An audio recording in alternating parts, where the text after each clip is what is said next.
Hi, this is Joy, and I want to give you an example of why you need to vote to keep health care and make sure that our health care is a privilege and we all should be able to have access to health care.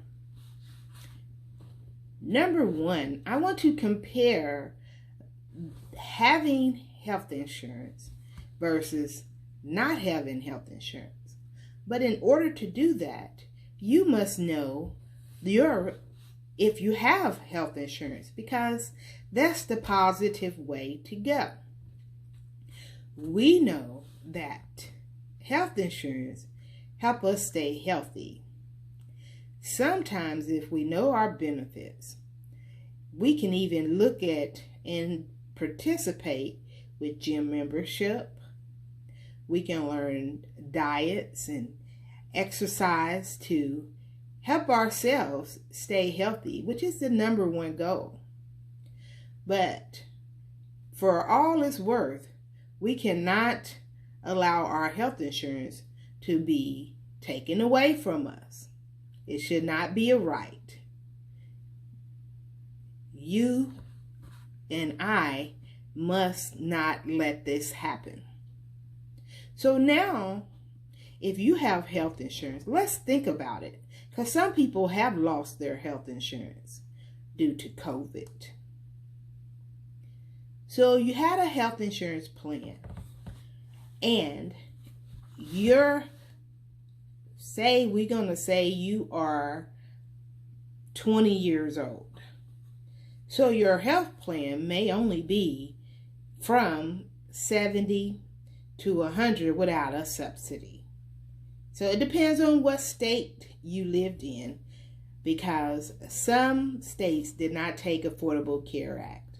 In those states, you really cannot talk negative about it because your state chose not to take it. And if you did not enroll, then you cannot talk about it. So let's give those that gave it a try, and hopefully they still have it and did not lose it due to COVID.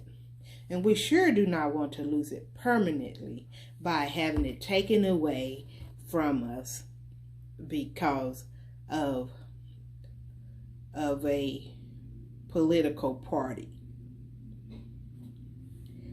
So we have a premium. And with our premium, it varies according to our age. So some individuals that qualify for subsidy may not even have a premium or a little one. So if you do have a premium, that does vary and for each individual. So that is a responsibility every month if you have a premium. Again, some individuals did not get a premium or a dollar because of their subsidy. Now, we still have costs that we are responsible for or that we share. So I'm going to give you some definitions. We have a copay. The copay is a fixed amount that is the patient responsibility. I'm going to give you an example. You go to the doctor office, you hand your insurance card, and the doctor office is going to say, do you have a copay? Usually, the copay starts from $5 up to $20 or $30, and a specialist sometimes costs a little more. So, that is a copayment, and you are responsible for that along with the premium if you had a premium. Now, if you have services done at the provider office, or we're going to just stay on the health insurance, our next definition that we need to talk about is the deductible. A deductible is an amount paid out of pocket by the policyholder before the insurance pays. Who is the policyholder? We are. The person that's paying the premium. Okay. All right. So what does that mean to you? Well, that means that the deductible must be met prior to the insurance company paying for services. That varies as well. Each plan is unique. So we will bring out the calculator here in a little bit. Our next definition is coinsurance. Now, some plans do not have coinsurance. Some plans every plan is different and they're unique.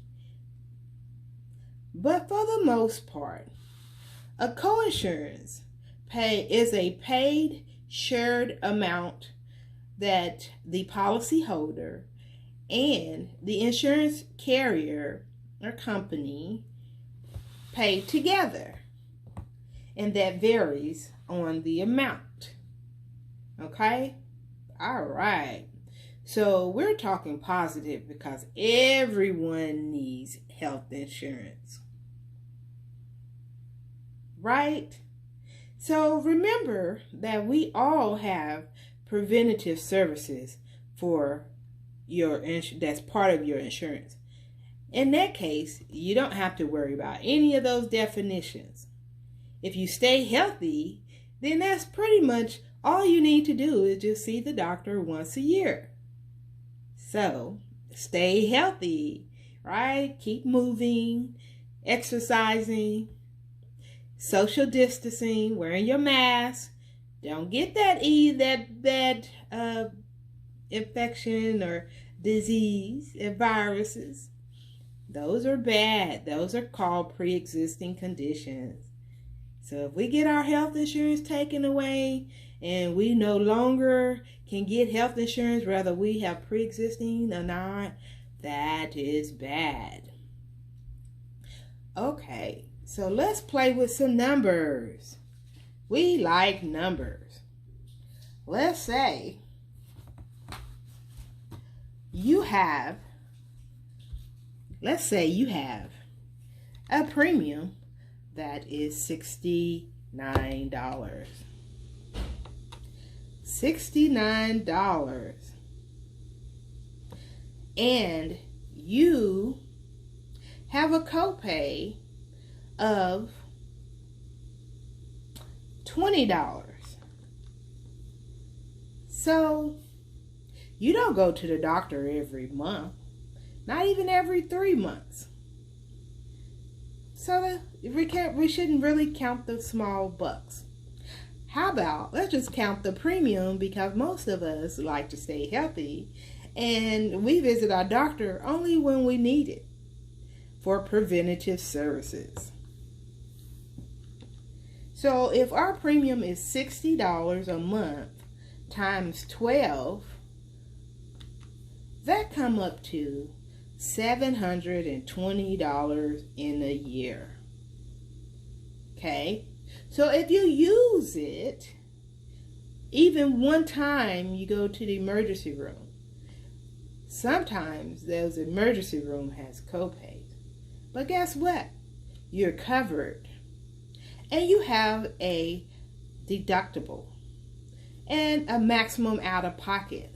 So if your emergency room visit was for a car accident, you needed x-rays, you needed to get a shot, you get some crutches, that bill can easily add up to $10,000. I think I'd rather pay $720 plus a deductible that I can afford. And I bet the economy would stay aboard and it lessen a lot of debt for the hospital and for the patient. Yes, it is very important that we must keep health insurance for everyone. It is not a political statement.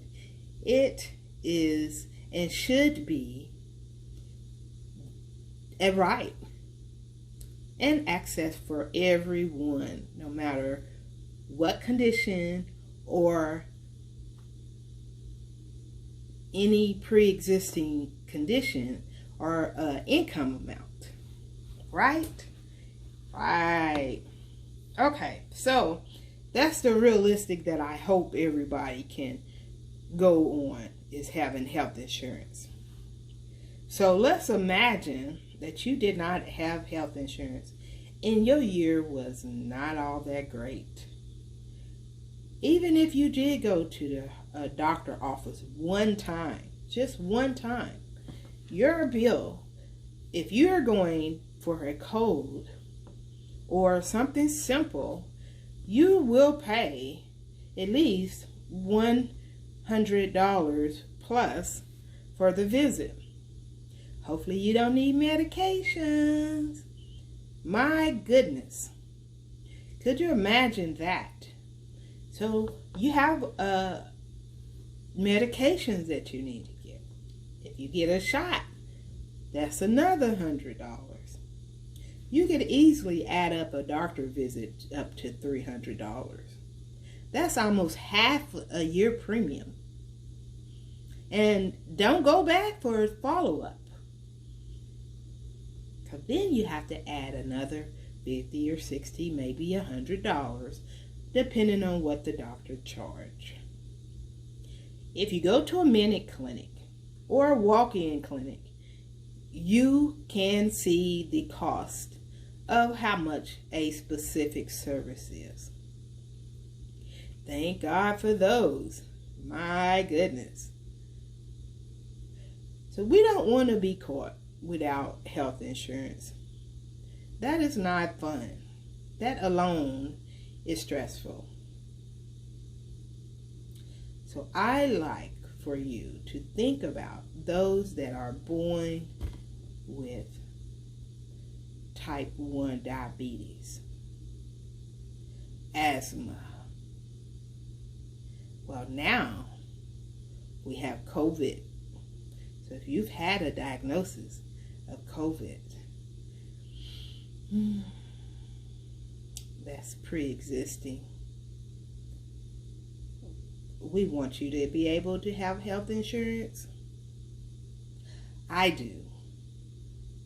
That's why I love to talk about it, and I want to educate you on how to take good care of yourself.